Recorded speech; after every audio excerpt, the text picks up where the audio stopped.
Alrighty everyone, welcome back. It is now January 5th of 2024, and I think it's pretty much safe to say at this point that this year is looking very bleak for Disney, let alone for 2025 and what looms for that year based on all of the expensive failures that are currently in production, like Captain America 4, Brave New World, as well as Blade 2025 and Fantastic Four, along with Thunderbolts, mind you, which is already, of course, going through a lot of drama after one of the cast members bailed out.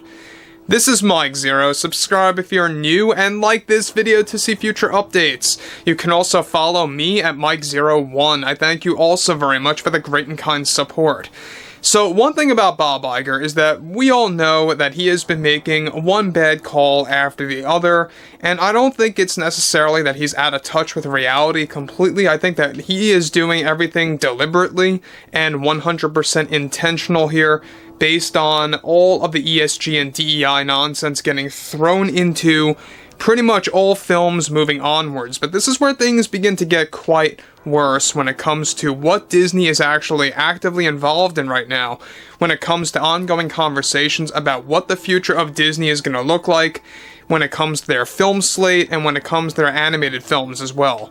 Now, specifically, one thing about Bob Iger is that we know that he's creating a shakeup between the board of directors. There are some members, not the majority, but there are some that actually want Iger out prematurely before his contract ends in 2026 because of how much damage he is bringing to all divisions over at Disney. The two biggest ones of all being Marvel Studios and Lucasfilm, and Walt Disney Animation Studios is right up there, by the way. Now, with that being said and all, with Bob Iger and the rest of Disney falling into endless damage control for many of their brands, one major development has to do with Bob Iger and how he delivered the following to confirm something major over at Disney. As CEO, I believe it is important to remain transparent with both of our customers and shareholders alike who value our brands across the board. We are happy to announce that our 2025 lineup of films and what remains for the later half of the decade will be one of our greatest transitions to promoting and supporting diversity, equity, and inclusion. We look forward to establishing this through various remakes of already established animated classics. We aim to transition many of those animated classics into live-action form that will support DEI into these upcoming stories, such as a retelling of our iconic Frozen films that we have been discussing on how to convert this to live action, along with conversations of a fourth Frozen film that we hope will come to fruition. Live action remakes from our animated classics is something that we view as a valuable source to retell iconic tales to both our loyal customers and new customers that are just beginning to discover the magic of Disney. Now, we also aim to establish this with our upcoming third animated Frozen film that will form as a potential segue into what we plan to do in the future with our plans for converting into live action. These conversations that our filmmakers have been involved with are in the early stages, but we aim to create a fresh, elongated slate of live action remakes of what fans will find to be both familiar and new at the same time. Now guys, let me just pause here quick. What that basically means when he says stuff like, it's going to be both familiar and new at the same exact time, just look at the Star Wars sequel trilogy and how garbage they really are. I mean, that's basically what it is.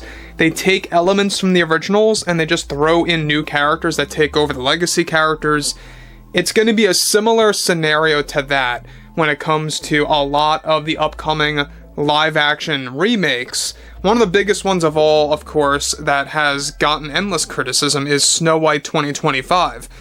Now, going past all of this, we know that Bob Iger is seemingly obsessed with diverting from source material. They're doing this in the upcoming Snow White film by taking the love story out of there and really focusing away from that, as well as retelling the story of the Evil Queen. But that's just the beginning. He goes on to actually establish more by delivering the following. Our support for DEI is our number one priority for many of our upcoming animated films from Walt Disney Animation Studios, and the list of our live-action retellings that will reach many hearts around the world. Our plans for our conversion with the Frozen franchise is something that we are taking small steps with, but we are confident that we will reach those goals to rebrand what has been iconic for many years to our customers. We are also happy to announce our insertion and support for DEI within our upcoming films like Sword in the Stone, Hercules, and even our expansion of the Lion King tales that we hope to expand beyond our Mufasa film that serves as a prequel to our 2019 Lion King feature. We will have more to announce on our direction of the Frozen films in the coming months that we believe is going to shine with support that all our divisions here at Disney have not witnessed in the past number of years, and we are thankful about this opportunity. We are also proud to announce our insertion of DEI into the third Frozen film that will allow us to properly connect with a large global audience than what was done in our last two films. So I don't know if you guys knew this, but yes, there is a third animated Frozen film coming out in 2025. It's still in the works, and they are, once again, obsessed with throwing in an agenda, and it really just begins to make you wonder, how far can Disney do this? Well, the biggest answer to that is, well, they're funded by three big shareholders, alright? We can't forget about BlackRock, Vanguard, and State Street. They are the real ones to blame here. They are funding Disney day in and day out, and it really makes a lot of people question, is Disney even really afraid of losing money, or are they just putting up that image to kind of make everyone kind of really shy away from the real issue at hand and what's really going on here? I know a lot of people like to point fingers at Bob Iger and the board, but it goes beyond that. We really have to point the finger at BlackRock, Vanguard, and State Street, because they're the ones pouring the money into all of this, and this is exactly why, ever since 2015 to 2016, this all began to ramp up drastically, and there's seemingly no stop or no halt in sight.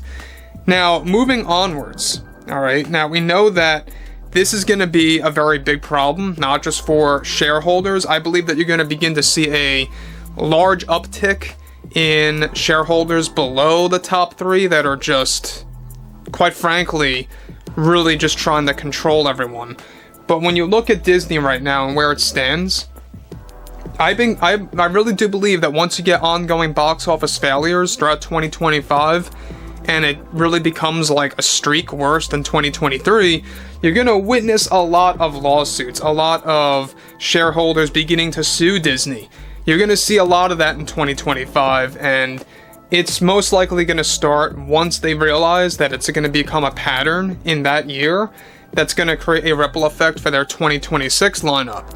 And this is exactly why I said that whether Bob Iger leaves or not prematurely, regardless, once he steps down in 2026, whoever takes over, they're going to be yet again another fall guy or fall woman. Who knows what they're going to do in that case, but it's going to be a disaster for 2025 regardless, and 2026 and beyond. It's not looking good for the 2020s when it involves Disney, and it's all Bob Iger's doing.